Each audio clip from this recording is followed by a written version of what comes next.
The officials are ready. The players are ready. Skypark Podcast. Undisputed number one attraction, the pound for pound superstar. Oui, le basket, il faut penser basket. It's over! Unbelievable! Alors, maintenant, on passe à Whitney Miguel, qui joue à Saint-Delphin et qui joue en LF1 auparavant. Et qui est internationale angolaise. Elle joue en Ligue En 2. LF2, pardon. C'est ce que Christian a dit. Allô Whitney, Oui, comment tu vas? ça va et toi? Ça va nickel. Bon, Ablaï, je suis accompagné de Jordan. Bonjour. Ok, enchanté. Salut Jordan. Salut Whitney. Désolé du retard. On Pas de avait souci. Mehdi Labéry en ligne et on avait tellement de questions qu'on a pris du temps. Ça risque de t'arriver aussi parce qu'on est bavard. J'espère D'accord, que tu as un peu ok. de temps à nous accorder. Bah, si tu veux, l'entraînement finit dans une demi-heure. Oui, Après, c'est parfait, bah, c'est parfait. Ouais. C'est parfait, on aura terminé avant là, je pense. Alors, Ouais, Whitney, ok. Oui. tu sais que le Skypark Podcast, c'est quelque chose de nouveau qu'on a lancé récemment. D'accord. Et Ouais. bon, les gens vont finir par croire que je dis ça à tout le monde, mais c'est la réalité. Dès qu'on a lancé l'idée, t'étais l'une des premières personnes dont le nom a été couché sur le papier parce que on avait connaissance un petit peu de ton parcours.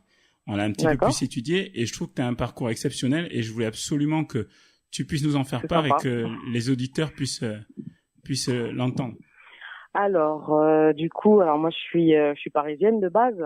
Enfin, parisienne, banlieue parisienne. Je suis née à Créteil. Je suis de Champigny-sur-Marne, dans le 94.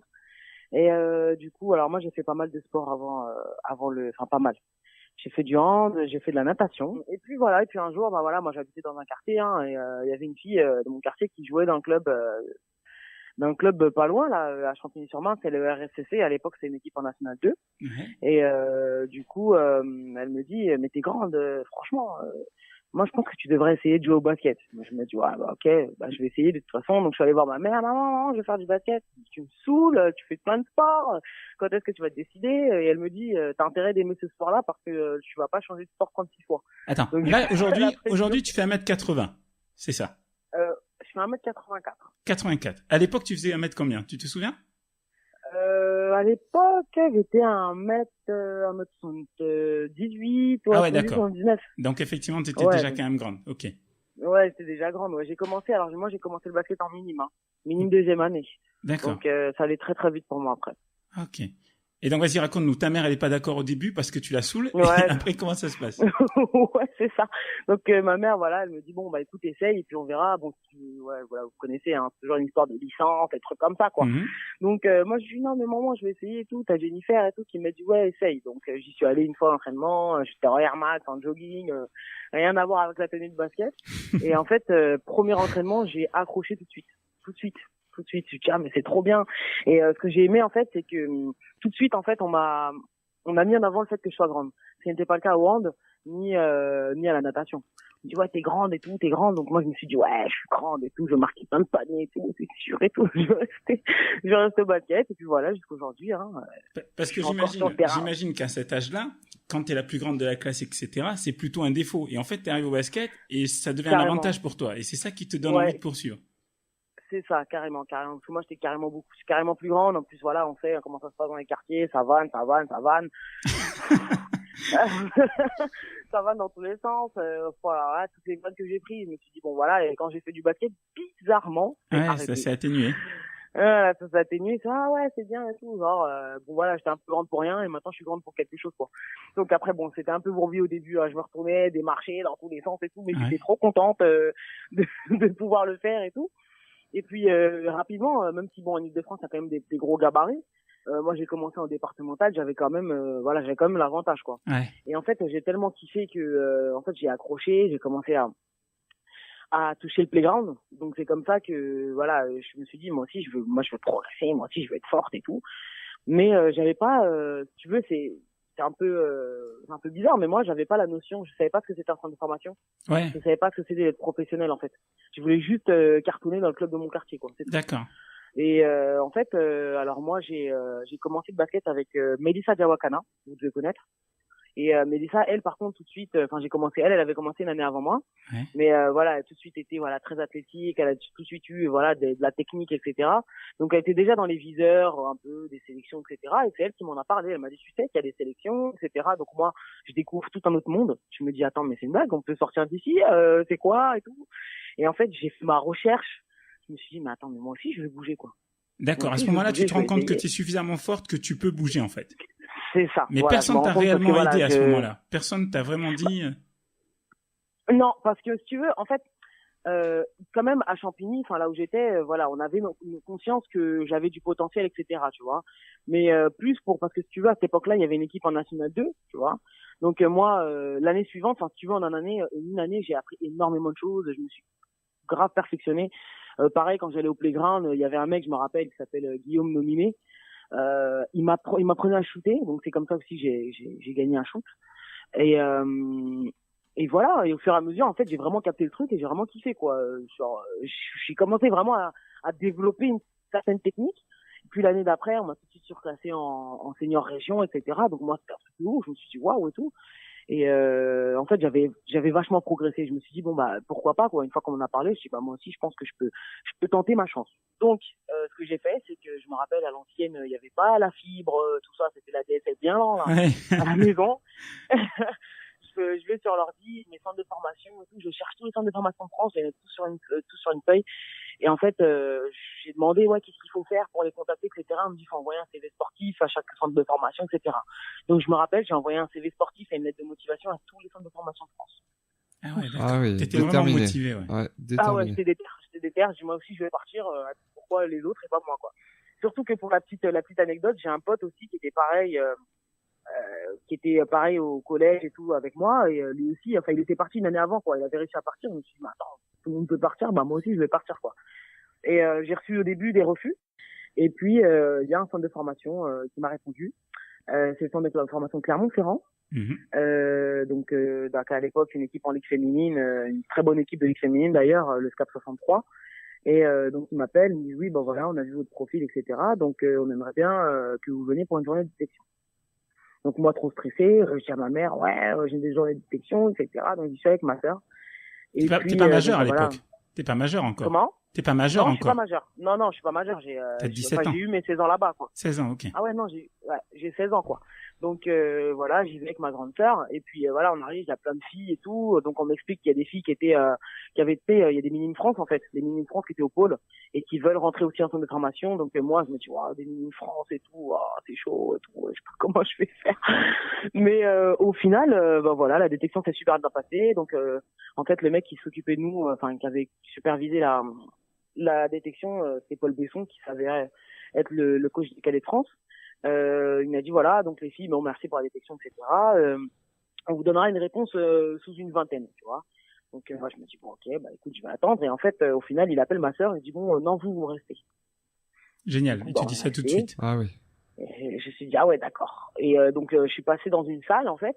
Et il a dit donc voilà, c'est vrai qu'on a dit aux autres qu'elles auraient une réponse dans 20 jours, mais en fait nous on veut te dire qu'en fait on est intéressé, et si tu veux intégrer notre centre de formation, c'est avec plaisir. Donc moi trop contente, j'avoue j'ai pleuré, j'avoue j'étais trop contente. Et tu m'étonnes, avec toute la détermination que tu as mis, c'était génial pour toi. Ouais, donc voilà quoi. Et donc là c'est ton premier club professionnel, ça. C'est mon premier club centre de formation. Donc je suis encore joueur en cadet de France, je m'entraîne avec les pros, etc. et j'intègre petit à petit le milieu, l'équipe professionnelle. Mais par contre, je suis pas encore pro. Ah, ok, d'accord. Pro, j'ai pas signé mon contrat. C'est l'année d'après? Parce que l'année d'après, en 2009, tu pars à Challes-les-Eaux, c'est ça? Challes-les-Eaux Basket? Ouais, en 2009, c'est ça. En 2009, je vais à Challes-les-Eaux. Donc, pareil, je joue en National 2. Et pareil, je suis avec le groupe pro. Donc, le groupe pro avec un grand coach, Aldo Corno, un coach italien qui a gagné maintes et maintes fois l'Euroleague, avec une grosse équipe. Donc, voilà. Et lui, c'est un coach qui m'affectionnait vraiment beaucoup. Je me rappelle, il voulait faire de moi l'un des plus gros postes 3 de France, je me rappelle, parce qu'à l'époque je jouais 3-4. D'accord. Et parce que du coup j'avais un shoot aussi à 3 points que j'ai toujours d'ailleurs, je parle au passé. C'est ta force d'ailleurs. Et voilà. C'est ton shoot, ta force. Voilà, c'est l'une de mes bonnes forces. Et du coup voilà, et en fait c'est après cette année à Challes-les-Eaux en fait que je décide en fait, parce que c'est là que je prends un agent pour la première fois. Et du coup, on décide de s'orienter vers la Ligue 2. Vers la Ligue 2 à Rennes. Donc c'est là que je signe mon premier contrat pro. Et ta mère, à ce moment-là, quand tu signes ton premier contrat pro, elle qui, au début, te disait que t'étais un petit peu une girouette, etc. Elle est comment? Elle est fière déjà ou... Carrément déjà quand moi je lui dis que je suis prise en centre de formation, déjà pour elle se dit waouh quoi. Bon après elle se dit bon ma fille elle va partir. Ouais, elle va partir, voilà, donc ça a été difficile, hein, ça a été difficile pour elle, ça a été difficile pour moi, ça n'a pas été facile, hein, parce que comme je te disais, moi je venais d'un quartier, je suis arrivé à Clermont-Ferrand, à Chamalières, dans un lycée, c'était chaud, hein. Ouais, c'est pas la même chose. C'est pas la même chose. Je suis arrivé, je me suis dit waouh, je suis où quoi. Mais je me suis hyper adapté et franchement ça s'est super bien passé, mais enfin voilà, et puis ma mère super fière, carrément fière. Et puis après voilà, quand je signe mon premier contrat pro, en fait c'est quand l'agent que j'ai, enfin bref, qui est aujourd'hui aussi que je considère vraiment comme un ami, c'est Pascal Lévy. Quand il est venu à la maison avec ses associés pour dire voilà moi ta fille elle a énormément de potentiel, moi je veux la signer, etc. Et la suivre tout au long de sa carrière, ma mère elle se dit ok, c'est sérieux. Est-ce que tu es dans j'ai envie de dire, le cas classique des parents qui quittent l'Afrique pour offrir, si tu veux, une meilleure chance de réussite à leurs enfants, mais surtout dans les études? J'imagine que tu es dans ce cas-là. Donc, au moment où tu dis que tu vas partir dans le basket, est-ce que c'est pas... Ça coince. Franchement, si tu veux, au début... Bon après, pareil, comme je te disais, centre de formation, comme on a appuyé sur le fait que voilà, j'allais au lycée, etc., et que je continuais à aller au lycée, etc., bon, il n'y avait pas de souci. Une fois que je suis passé pro, je continue à aller à la fac, mais bon, c'est carrément moins sérieuse. Honnêtement, parce que voilà, plus de contraintes, je suis toute seule dans mon appart, il n'y a pas de surveillant, etc., donc la première année pro, vraiment, c'était un peu guinguette. Et voilà, et les cours, j'ai commencé à faire comprendre à mes parents que j'allais faire un choix. Oui. Et je me rappelle le jour où j'ai dit à mes parents, ils m'ont demandé ce que je leur avais pas dit. Oh là là, mon Dieu, je leur avais pas dit. C'était ma 3e année quand j'étais au Havre. En fait, en milieu de saison, premier semestre je le fais, le 2e semestre j'arrête. Donc moi je finis la saison, je leur dis pas, et à la fin de saison, quand je rentre l'été, mes parents me demandent alors l'école et tout, et je leur dis bon, faut que je vous avoue quelque chose, j'ai arrêté en janvier quoi. Bon. Ok. Et t'arrives au Havre ensuite? Vraiment... Ouais, donc au Havre, donc j'ai joué au Havre pendant une saison et là c'est pas mal, tu commences à avoir un peu plus de responsabilité là. Ouais, là c'est pas mal. Enfin là je sors de Rennes, donc je connais déjà la Ligue 2, je connais le championnat.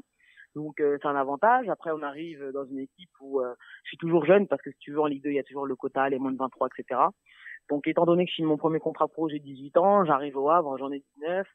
Je suis encore bien moins de 23, il y a bien des plus vieilles, etc. Donc il y a toujours en fait ce côté hiérarchique. Et mais beaucoup mieux, beaucoup plus de responsabilités, etc. Oui, voilà. Après, on avait une grosse américaine, donc voilà, moi j'étais derrière elle et il fallait que je l'accepte, quoi. J'ai eu du mal à l'accepter, mais il a fallu que je l'accepte quand même. Donc voilà. Mais au final, au Havre, pareil, bilan, on descend. Donc on descend et donc je décide de partir. Voilà. D'accord. Alors, au Havre, là, tu commences à avoir peut-être les premières touches avec l'équipe angolaise. Les premières touches. Alors, parce qu'il faut savoir en fait, c'est quand j'étais à Rennes, en fait, la fin de saison, moi je fais la présélection U20 France. Ok. Donc du coup, je me rappelle, j'avais dû signer un papier, etc. Pour dire que j'avais choisi entre guillemets la France. Ouais. que j'avais choisi de représenter la France. Donc voilà, je fais les présélections, je passe le premier tour, le deuxième tour je le passe pas à cause de mes genoux accessoirement. Donc voilà, donc je fais pas le championnat d'Europe. Et au même moment en fait, quand je fais pas le championnat d'Europe, quand je rentre, bon moi dépité, t'as l'Angola qui appelle, etc.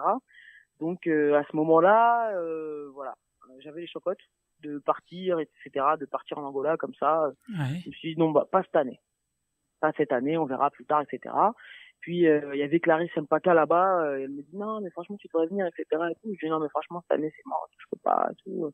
Voilà, j'ai passé un peu mon été tranquille, j'ai soigné mes genoux et tout, et puis je suis reparti sur le Havre après. D'accord. Et là c'est là que tu signes à Léon Trégor, c'est ça? C'est ça, je signe à Léon Trégor. J'y reste 3 saisons. Donc là c'est vraiment, on peut dire, le club où voilà, c'est l'aboutissement là. C'est là où tu fais tes meilleures années. C'est ça, donc voilà, pareil, j'arrive dans le cadre, la première saison, Léon Trégor, j'arrive en tant que moins de 23, pareil, Donc toujours avec une grosse Oumou Touré devant moi, voilà, voilà, toujours une grosse joueuse devant moi et Ouais. et voilà, faut que je m'adapte. Mais ce qui est bien, c'est que j'ai pu travailler justement à côté d'elle. C'était pas toujours facile, mais elle m'a appris énormément de choses et je me rappelle que la saison d'après, quand Oumou s'en va, elle me dit Whitney, je te passe le flambeau. Ah, Tu vois. yes. Donc voilà, donc elle s'en va et du coup bah il reste plus que moi quoi. D'accord.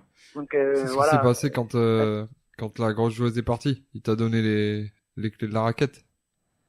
Ouais, c'est ça, voilà. Donc en fait, je reviens. Alors si tu veux, bon, c'est à la fin de cette saison que je pars pour l'Angola.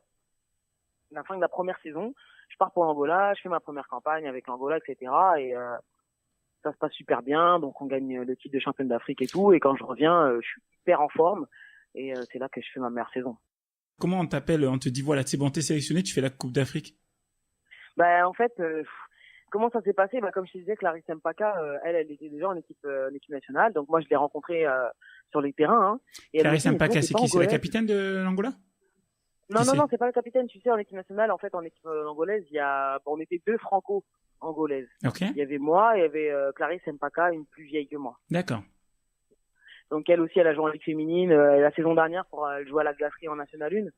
Et donc voilà, là, elle me dit ouais, mais t'es angolaise et tout. Je dis ouais, t'es angolaise et tout. Elle me dit ah mais l'équipe nationale et tout, tu te rappelles et tout. Je dis ouais.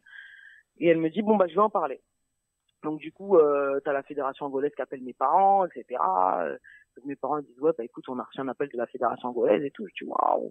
Là, pour Ouais, le coup, ils d'accord, sont ça fiers. devient Là. ça. Ouais, là, bah oui, là, ils sont super contents, hein. Ouais, trop bien et tout. Bah oui, là, le basket, oui, trop bien. Donc, du coup, donc voilà, de fil en aiguille, les papiers sont faits parce qu'il faut savoir que moi, j'étais que française. Donc, voilà, direct, on sait comment ça se passe, hein. Deux, trois petits coups de fil, hop, ambassade, et bam, j'ai la double nationalité, hein. Donc, Ça j'ai eu la double nationalité. Excuse-moi, ça s'est fait rapidement les papiers? Ça s'est fait super rapidement. C'est-à-dire qu'en fait, quand c'est pour l'équipe nationale, en fait, quand c'est pour des institutions comme ça, la fédération angolaise, etc., ça va très très vite. Hein. Tu passes les couloirs, tu rentres dans les bureaux et puis ça va très très vite. Hein. Ça va très très très vite. Mais à ce moment-là, c'est pas un peu une revanche pour toi parce que tu es la même année, je crois, en 2011, t'es écarté de l'équipe de France jeune. Ouais, c'est ça. Ok. Tu sais pourquoi? On t'a expliqué? Ouais, on m'a expliqué que voilà, mon état physique, parce que juste avant, je m'étais fait mal au genou, j'avais mal au genou, j'avais des problèmes de tendinite et on m'a expliqué que mon état physique ne me permettrait pas de faire le championnat d'Europe. Voilà, j'étais un petit peu pas d'accord, mais bon, c'est les médecins qui décident, paraît-il. D'accord. Et donc là, tu le prends comme une revanche, toi, à ce moment-là, de te dire, ben voilà, on me veut pas en équipe de France, ben je vais devenir une internationale angolaise. Carrément. Voilà, je me suis dit bon voilà, écoutez, moi l'équipe de France jeune U20, c'était entre guillemets c'est le dernier échelon, après c'est l'équipe A. À cette époque-là, il y avait pas d'aprime. Ouais. Donc c'est l'équipe A. On sait très bien comment c'est chaud en fait de faire partie de l'équipe de France A. Voilà, déjà faut être en féminine. Voilà, c'est tout un truc. Quand tu dis c'est chaud, je veux pas te mettre en difficulté, mais je te pose la question quand même. Tu parles du niveau ou tu dis c'est de la politique? Les deux. Okay. Les deux parce que bon après moi je parle pas de moi personnellement hein. Ouais. Mais parce que moi personnellement voilà, moi je pense que voilà peut-être le niveau aussi hein. C'est quand même c'est du lourd hein, l'équipe de France hein. Ouais. C'est quand même costaud hein, l'équipe de France, mais après voilà, moi c'est surtout quand je te dis ça, c'est surtout par rapport à voilà, quand tu regardes sur la ligue féminine, tu balayes un peu la ligue féminine, voilà, il y a des joueuses qui pourraient en faire partie, ouais. etc. Enfin voilà, c'est toujours le même débat quoi. Donc voilà quoi. Après ça c'est pas de mon ressort hein. Tout le monde peut avoir un avis différent. Moi mon avis il est que voilà, des fois il y a des joueuses qui pourraient être en équipe de France qui ne le sont pas et que c'est déjà tout bien clouté quoi. Voilà, on sait qui va, oui. Pourquoi, enfin, voilà quoi. Et du coup, Whitney, toi, la porte de l'équipe de France s'est fermée et ça a correspondu avec l'ouverture de la porte de l'équipe d'Angola. Et du coup, t'as dit que l'année précédente où ils t'avaient contacté, t'avais eu un peu peur d'y aller. Un peu peur. Et là, du coup, comment ça se passe quand tu pars là-bas? Bah là, quand je pars, déjà, je suis contente parce que rassurée parce que je pars pas toute seule. Comme je te disais, il y avait une autre Française. Ouais, donc, quand j'arrive, bon, elle était déjà là. mais elle était déjà là-bas parce que accessoirement elle jouait dans un club là-bas, qui a un championnat là-bas en Angola, et elle avait déjà signé là-bas, donc elle y était déjà. Donc moi quand je suis arrivé, je me rappelle, je suis arrivé en retard parce qu'en fait elles avaient commencé la prépa depuis le lundi, moi je suis arrivé le mercredi, et donc j'ai fait tous les tests médicaux, etc. Et quand je suis arrivé à l'entraînement, je me suis dit waouh. Waouh. Franchement, c'est la première chose que je me suis dit. Waouh, je suis vraiment là, quoi. Donc là, c'est l'équipe nationale. Puis c'est l'équipe qui a été championne d'Afrique en 2011. C'est l'Angola, c'est un peu une religion. Je me dis quand même, c'est du lourd, quoi. Et quand je vois, moi, je me rappelle, je regarde tout de suite les intérieurs, en fait. Tout de suite, je regarde les jeux intérieurs. Je me dis, oh my god, ça va être chaud. Ouais. Lui, ça va être chaud de faire ma place parce que voilà, c'est solide, c'est costaud. Et puis le jeu africain est complètement différent du jeu européen. Ça, faut le savoir. Ah oui. C'est beaucoup plus dur. Ah ouais, c'est beaucoup plus dur, beaucoup plus physique. Beaucoup plus physique. Peut-être un petit peu moins technique, mais beaucoup plus physique. Vraiment beaucoup plus physique. Et j'ai énormément appris. Et c'est ce qui m'a beaucoup servi ensuite pour la saison d'après quand je suis arrivé à Léon Trégor. C'était plus du tout la même chose. En Angola, on parle portugais en Angola. Ouais, on parle portugais. Toi, tu parles la langue? Oui, je parle la langue, Ouais. heureusement. Ouais. D'accord. Donc l'intégration a été plus facile du coup. Ouais, elle a été beaucoup plus facile et puis elles ont plus accepté. Elles me voyaient moins comme une étrangère. D'accord. Parce que ça, ça aussi c'est compliqué. Est-ce que avec certaines peut-être, ou peut-être même avec le public, t'as eu ce petit problème d'intégration où on se dit ouais c'est la française un peu, tu vois? Bah pas la première année. La première année, comme je suis arrivé, j'étais un peu jeune dans le groupe. Et puis je suis arrivé un peu, j'étais beaucoup plus réservé, etc. Enfin voilà, je faisais mon truc. Voilà, je me tapais sur le terrain, mais en dehors, voilà, j'étais cool, quoi, tranquille, j'étais dans mon coin, quoi. Donc la première année, comme je dérangeais pas trop, qu'on savait que j'allais pas beaucoup jouer, qu'on savait que j'étais backup, du backup, Oui. bah j'ai pas forcément dérangé. Mais la saison d'après, enfin l'année d'après, ça a été différent. En tout cas, cette année-là, enfin la deuxième année, c'est là que vous êtes championne. Ouais. Non, c'est la première année qu'on est championne. La première année, vous êtes La première championne, année en d'accord. 2013, voilà, on est championne d'Afrique, etc. Tout le monde est content. Donc moi, je rentre, je joue ma deuxième saison à Landerneau. Et la saison d'après, je retourne en équipe nationale parce qu'en fait, comme on a gagné la Coupe d'Afrique, on était qualifié pour les mondiaux. D'accord. Ah oui. Alors, Donc, juste avant. Parce que moi, ça m'intéresse. Quand t'es championne d'Afrique, c'est quand même un truc de malade. C'est un truc de malade. Et du coup, je me rappelle le premier match, je me suis dit, waouh, la première fois où je chante vraiment l'hymne national en tant qu'international angolaise, etc. Mais l'émotion, c'était tout mélangé, quoi. L'émotion, du stress, de la joie, c'était tout mélangé, c'était énorme. Et quand on gagne, enfin, quand je vois le buzzer, je me dis, mais on a gagné, quoi. Franchement, je suis tombé en larmes, je suis pendu en larmes. Tu penses à quoi à ce moment-là? Tout de suite, moi, je pense à mes parents, en premier. Ce sont eux les premiers que tu vas appeler après le match? Après le match, ouais, j'ai appelé mes parents en premier, ouais. Je leur ai dit, bah, ça y est, mais mes parents, je me rappelle, ils me disent, tu l'as fait, t'as réussi. Parce que, voilà, je les appelais, je disais que c'était dur, etc. J'avais des doutes, je ne savais pas s'ils allaient me prendre ou pas. C'était dur, hein, franchement, c'était hyper dur. Et puis, voilà, puis j'ai quand même, malgré le fait que, voilà, le basket ça aurait pas été leur choix numéro 1, ils m'ont toujours soutenu tout le temps, quoi. Mm-hmm. Quand ça va pas, je les appelais, etc. Et là, c'était vraiment, vraiment hyper dur parce que c'est un environnement que je connaissais pas du tout. Moi, l'Angola, je connaissais que les vacances avec la famille. Là, c'était, voilà, t'avais une pression, tout le monde te regarde, les journalistes, etc. Enfin, ça faisait vraiment beaucoup. Et du coup, j'ai appelé mes parents, ils m'ont dit, tu l'as fait. Félicitations, etc. J'étais trop contente et voilà, j'ai pensé à ça et je me suis dit, enfin, dans mon CV de basketteuse, j'ai un truc lourd, quoi. C'est quand tu reviens en France que tu fais ta meilleure saison à Léon Trégor. Voilà, parce que voilà, je fais ma meilleure saison à Léon Trégor parce que voilà, j'étais hyper confiante déjà. J'étais hyper confiante. De deux, parce que je suis revenu hyper affûté. Il faut le dire aussi, je suis revenu hyper affûté. Donc, oui, j'ai vu que tu avais perdu 10 kilos à la prépa. C'est ça, 10 kilos. C'est dingue ça. Pour te dire à quel point c'était intense. C'est une préparation donc, de ouf. Non, c'est une préparation de Tout le monde est resté en vie. Super préparateur. Tout le monde est resté en vie. Comment? Tout le monde J'ai pas compris. Je disais, tout le monde est resté en vie au cours de la préparation. Tout le monde est resté en vie. Bah, tu regardes, on gagne. Donc, c'est qu'on a bien bossé. Ok. Mais, enfin, voilà, quoi. Non, mais ouais, sur le coup, c'est énorme. C'est vraiment énorme. Et, jusqu'à aujourd'hui, je me rappellerai toujours parce que, en fait, on gagne la Coupe d'Afrique le 29 septembre. Et moi, je suis né le 30 septembre. Donc, si tu veux, c'était comme un cadeau d'anniversaire aussi, au final. Plus, oui. Parce que, ouais, en plus, quoi. Parce que je me rappelle, on est invité, à l'ambassade d'Angola, c'était au Mozambique. Et puis voilà, il était minuit et en même temps on lève la coupe, on me souhaite mon anniversaire, voilà, laisse tomber, moi trop contente et je peux jamais oublier en fait. Je peux jamais oublier. J'y suis quoi. Là tu passes du top, parce que comme tu disais tout à l'heure, logiquement ça vous qualifie pour les championnats du monde en Turquie, c'est bien ça? Ouais. Tu t'attends à être sélectionné pour les championnats du monde en Turquie et en fait tu l'es pas. Bah en fait je vais te raconter l'histoire. En fait je suis sélectionné pour les championnats du monde. Ah alors qu'est-ce qui se passe? Mais je refuse. D'accord. Et pourquoi? Alors, si tu veux, la deuxième saison. Alors la première année, on avait travaillé avec un préparateur physique qui était super. La deuxième saison, on a eu un préparateur physique c'était un ex-culturiste. Donc en fait, il nous a fait pousser de la fonte comme des malades. Donc si tu veux, moi, pousser de la fonte avec mes genoux, ça va pas du tout. Ouais. Donc j'ai eu des sérieux problèmes de cartilage. Donc en fait, il y a arrivé un moment, j'arrivais plus, je m'entraînais plus, je pouvais plus courir. Voilà. Donc, si tu veux, en fait, on fait un tournoi. Moi, je me rappelle en plus la prépa. Tu sais, je te disais, ça s'est mieux passé la première année que la deuxième année. C'est que moi, quand j'arrive là pour le mondial, je me dis bon, la première année, j'étais une petite gamine. Là, cette année, ça va être différent. Je vais m'imposer. Il faut que je joue. Là, je vais pas arriver en mode, je suis une petite jeune, etc. Je veux ma place et je veux avoir des responsabilités dans cette équipe nationale. Donc, j'arrive plein pot. Je m'entraîne à fond. Je suis à fond. Franchement, je cartonne. Et puis on fait un tournoi à Limoges. Donc je suis contente parce que je reviens en France, etc. et tout. Et je joue devant des gens que je connais, etc. Et puis sur les 2 matchs amicaux, même si on prend des taux, je finis meilleure marqueuse.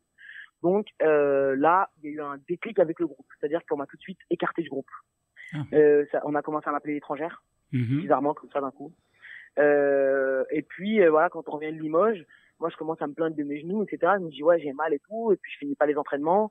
Puis ça me faisait de plus en plus mal. Et j'ai dû m'arrêter quoi. Donc en fait, je m'entraînais 1 semaine sur 2. Et au final, moi je leur ai dit, je peux pas continuer comme ça, je peux pas aller au mondial comme ça, parce que j'étais limite à jouer en boitant quoi. Ouais. Donc voilà, je pouvais pas aller au mondial comme ça, c'est pas possible. Donc en fait, de moi-même, j'ai réuni staff médical, entraîneur, etc. Et je leur ai dit, je ne peux pas venir. Ça a dû être l'une des décisions les plus dures que tu as eu à prendre parce que les plus difficiles de ma vie. C'est grave. Ça, franchement, j'ai réfléchi 36 000 fois, mais j'ai pensé et en fait, je me suis dit.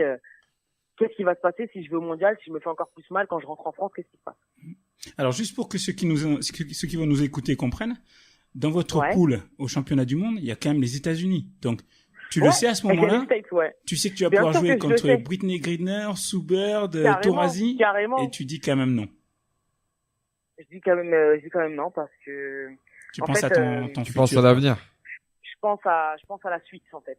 Je me dis, Whitney, bon, c'est vrai que le mondial. C'est énorme. Franchement, c'est même, tu vois, pour les Angolaises, en fait, la Coupe d'Afrique, c'est plus important. Pour moi, joueuse européenne, le mondial, c'est plus important. Donc, je me suis dit, putain, le mondial, quoi.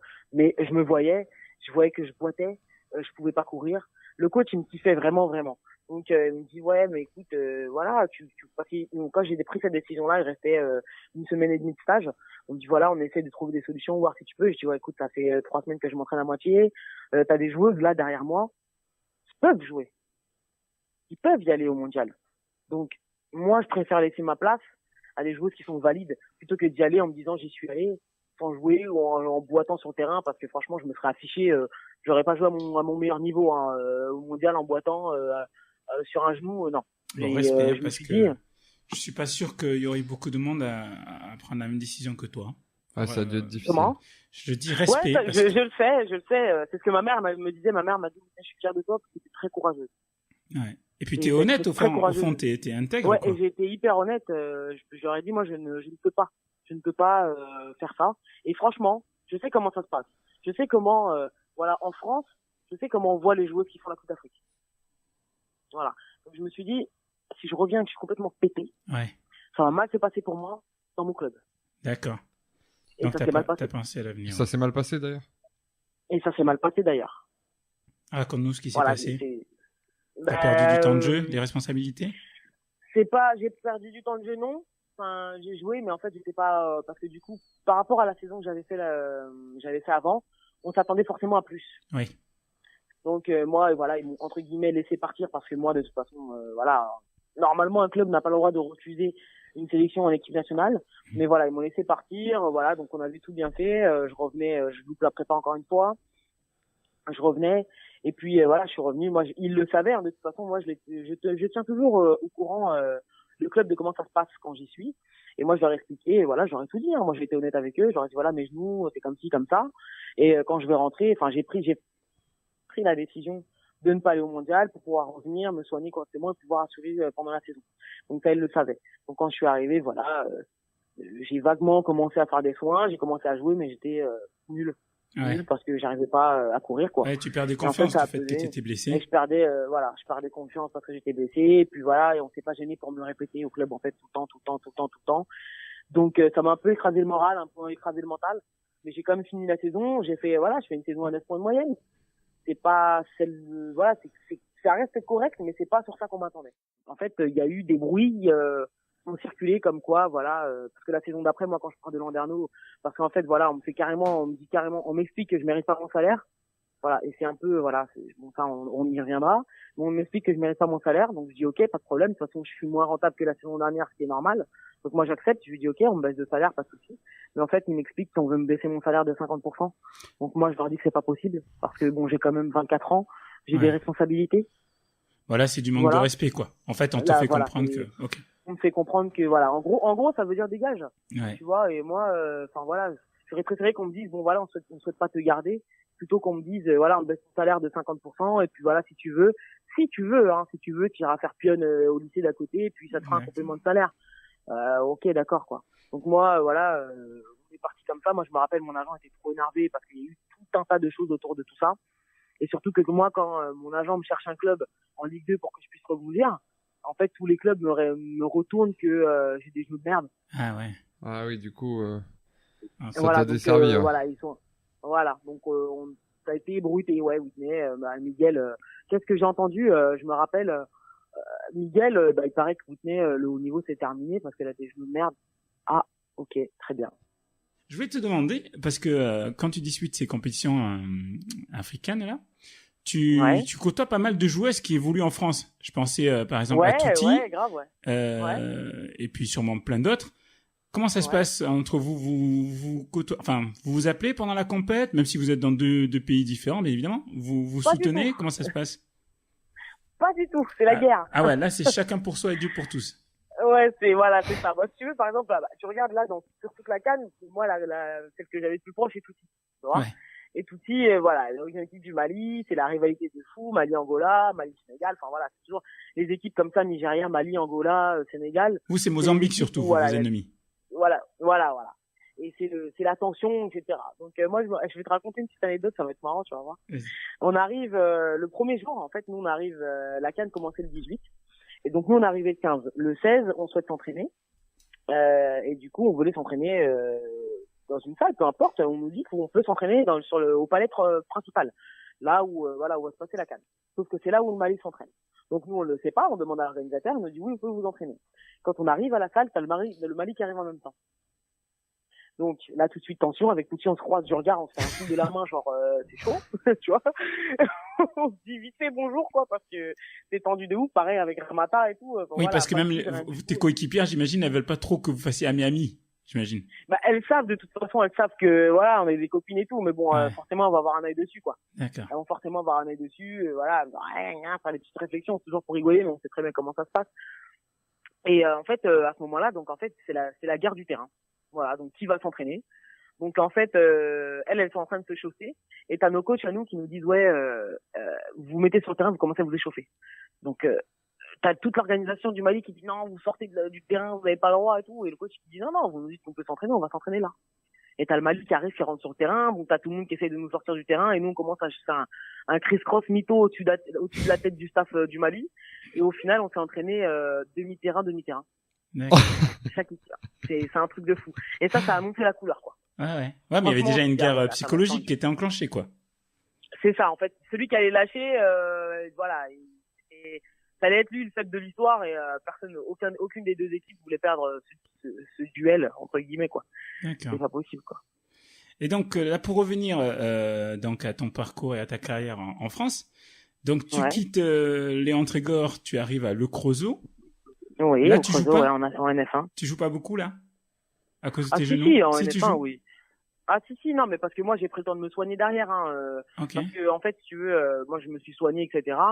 Et puis, c'est surtout au Creusot, avec un super kiné, d'ailleurs, qu'on a pu identifier le problème, parce que si tu veux, là aujourd'hui je te dis que c'est un problème de cartilage, mais moi là-bas quand j'étais à Landerneau on me disait que c'était des tendinites. Ouais, c'est Alors classique. c'est pas du tout, mon tendon allait très bien quoi. Mm. Donc au final j'ai vu le kiné au Creusot, il m'a super bien traité.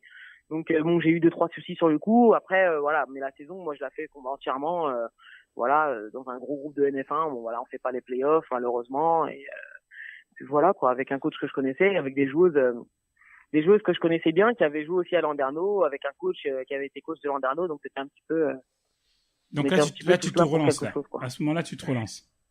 Donc là, je me relance, je me dis bon voilà, je repars sur de la NF1. Ça a été difficile, hein. Après avoir su que bon voilà, tout le monde avait un peu brouté, que mes genoux étaient merdiques, etc. Me dire que franchement, ça a été difficile de me dire bon allez, je vais aller en NF1. Honnêtement, je me suis dit bon voilà, la NF1, etc. Bon voilà. Et ça t'a permis de rebondir. Mais ça m'a permis de rebondir carrément. Moi, bah voilà, je joue contre Rouen, et en jouant contre Rouen, voilà, je fais 2 super matchs. Et, tu te fais remarquer. Comment ? Tu te fais remarquer, il t'appelle ?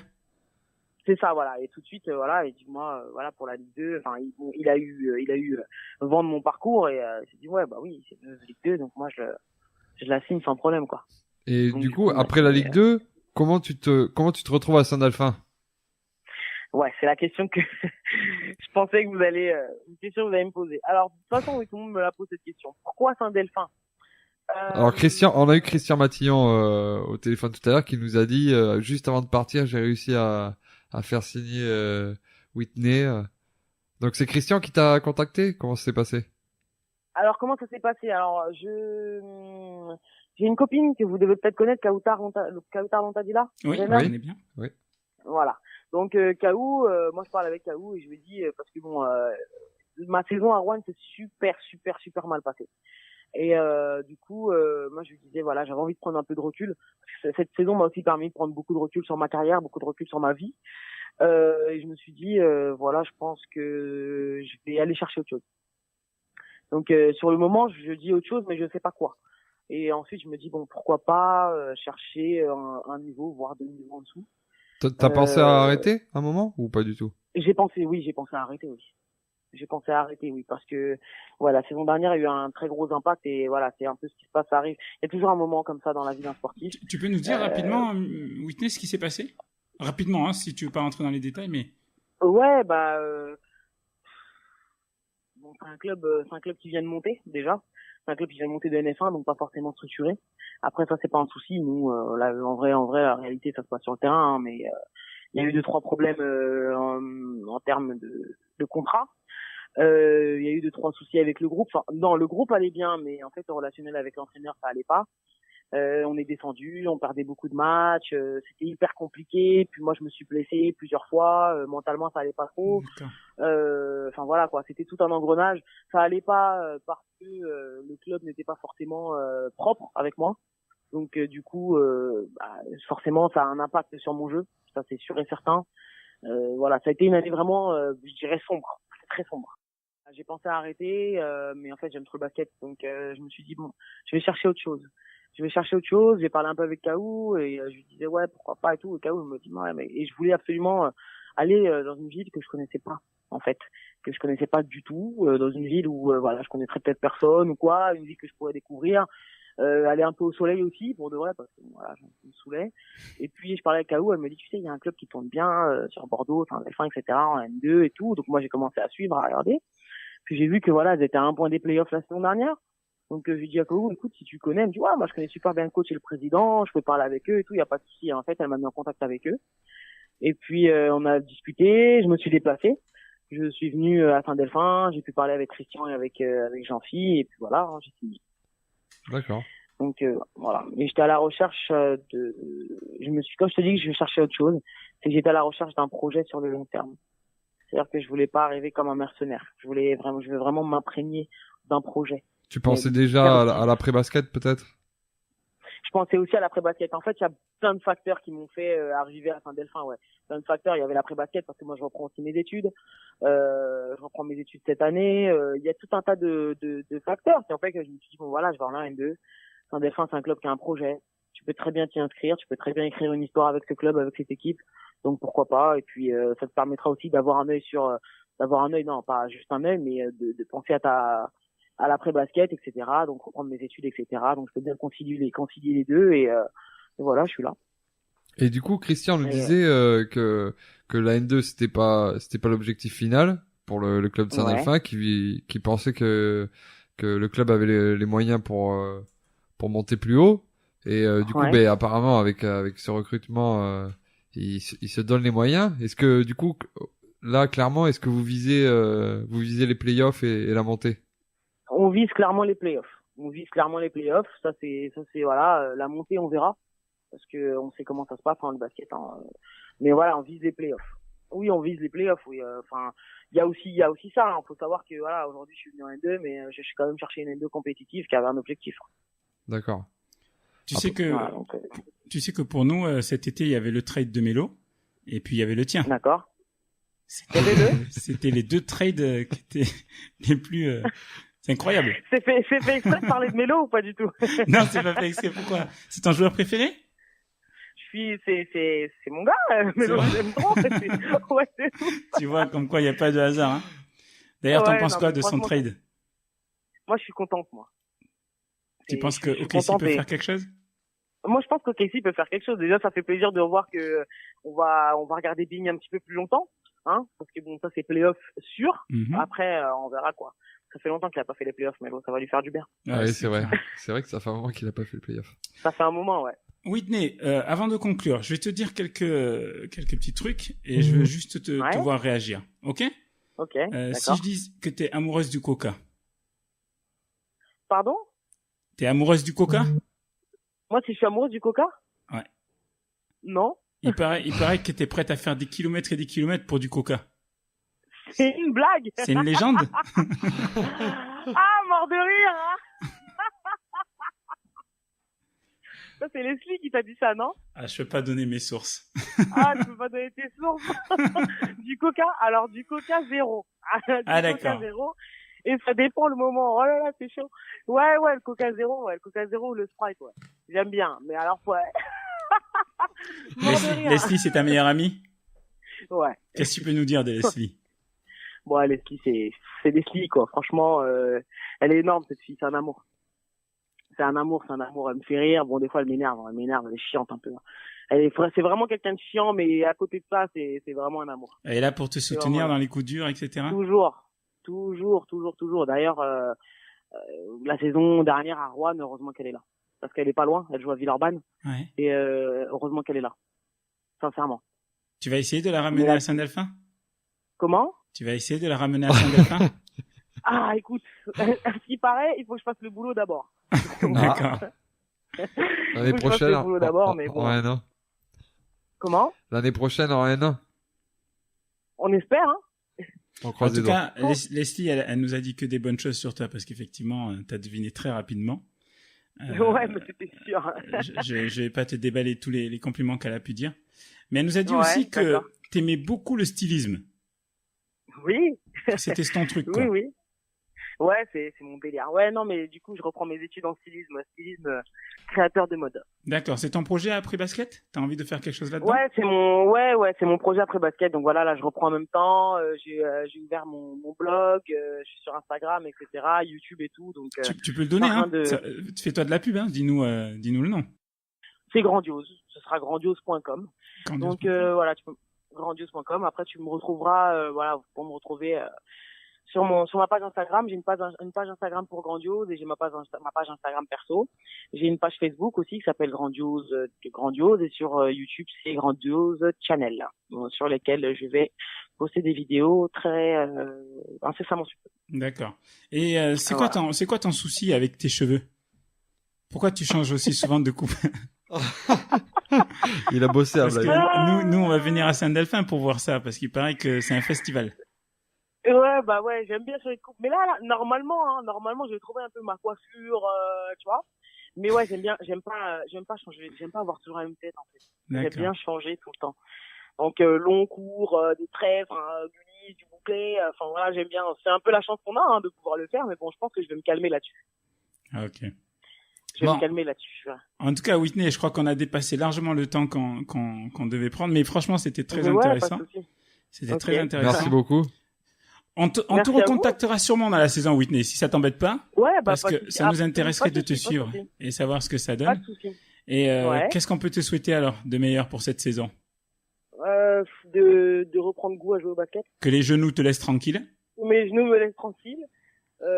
Et puis d'atteindre l'objectif collectif. Hein. Et de prendre du plaisir. C'est la base. Et de prendre du plaisir surtout. Reprendre du plaisir et voilà, de vraiment pouvoir écrire quelque chose avec Saint-Delphin parce que je pense qu'il y a des choses à faire aussi. Ok. Eh ben, Parfait, on te parfait. souhaite le meilleur avec Saint-Delphin. Et on espère que Merci tu beaucoup, vas c'est kiffer. gentil. Merci, Ouais, bah, Whitney. Merci à vous. À plus tard. Bonne soirée. Ciao, ciao. À plus Au revoir. tard. Ciao. Au revoir. Très sympa, Whitney. Oui, Comment Ah, je pensais que t'étais Allô parti, donc. Je pensais que t'étais parti, donc j'ai dit que t'étais très sympa. Mais logiquement, tu devais pas l'entendre. Tu devais plus être en ligne. Heureusement que t'as pas dit que c'était une grosse conne. Non. Ah, Allez, je te bon, bah, resalue. je raccroche. Ciao, ciao, Whitney. Allez, Salut, Ciao. Whitney. Ciao.